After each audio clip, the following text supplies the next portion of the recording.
You famously said when you were younger there were 5 problems that you thought were most important for you to work on.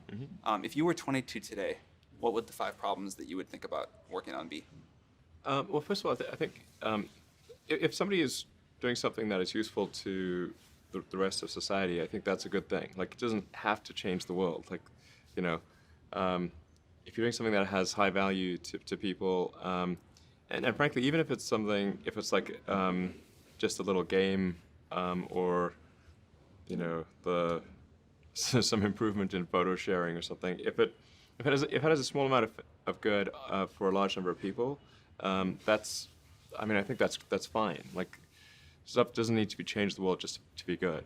But in terms of things that I think are most likely to affect the future of humanity, I think AI is probably the single biggest item in the near term that's likely to affect humanity. So it's very important that we have the advent of AI in a good way. That is something that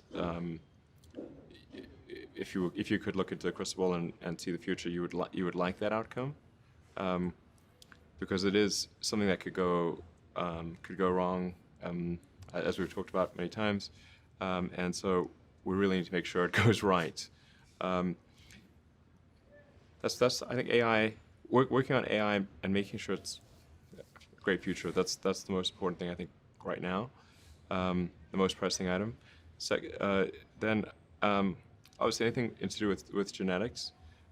If you can actually solve genetic diseases, if you can prevent dementia or Alzheimer's or something like that, with genetic reprogramming, that would be wonderful. So I think there's genetics. It might be the sort of second most important item. I think having a high bandwidth interface to the brain, like we're currently bandwidth limited. We have a digital tertiary self in the form of our email capabilities, like computers, phones, applications. We're effectively superhuman, but we're extremely bandwidth constrained in that interface between the cortex and your sort of that tertiary digital form of yourself. And helping solve that bandwidth constraint would be, I think, very important for the future as well.